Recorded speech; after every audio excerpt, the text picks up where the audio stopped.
Que radiografia é essa que a gente está olhando? A gente está olhando uma radiografia de abdômen, tá? Esse raio de abdômen ele está bem feito? Gente, ele não está muito bem feito. Por quê? Porque o ideal na radiografia do abdômen é que a gente inclua desde a sínfise púbica até a base do pulmão. Então, como está cortando aqui a base pulmonar, eu não posso dizer que eu estou incluindo nesse raio-x todas as estruturas que eu deveria estar avaliando na radiografia do abdômen. Então, base pulmonar faz parte de estrutura que eu tenho que estar vendo na radiografia do abdômen.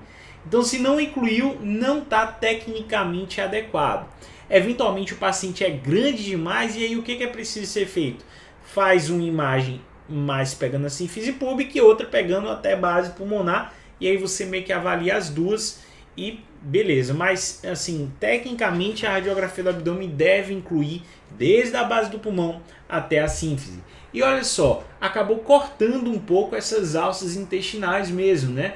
Mas o que a gente tem de informação aqui no que foi incluído no estudo é suficiente para fazer, né, a suspeita diagnóstica.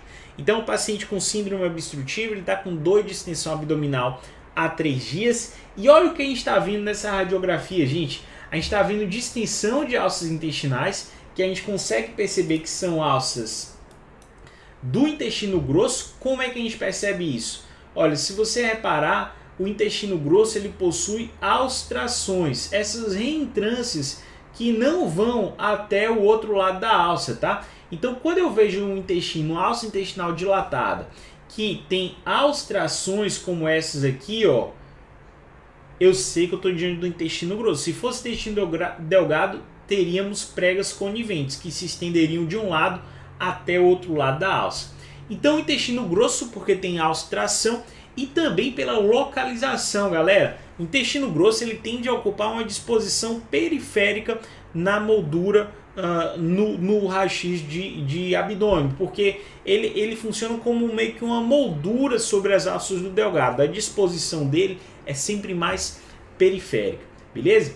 Então, ó, eu tenho dilatação do intestino grosso, então, e por que está acontecendo isso? Se eu reparar bem aqui no centro dessa radiografia, eu percebo que existe uma textura esquisita ali, tá? Olha só a textura dessa imagem aqui, ó. É como se fosse um pouquinho heterogêneo, ó, e faz uma espécie de massa. Percebe? Ó, tudo isso aqui, ó. É como se fosse uma massa com a textura mais heterogênea. O nome dessa textura esquisita chama miolo de pão, tá? Essa textura esquisitinha chama miolo de pão. E miolo de pão na radiografia, gente, ele geralmente está relacionado a fezes endurecidas ou em processo de endurecimento.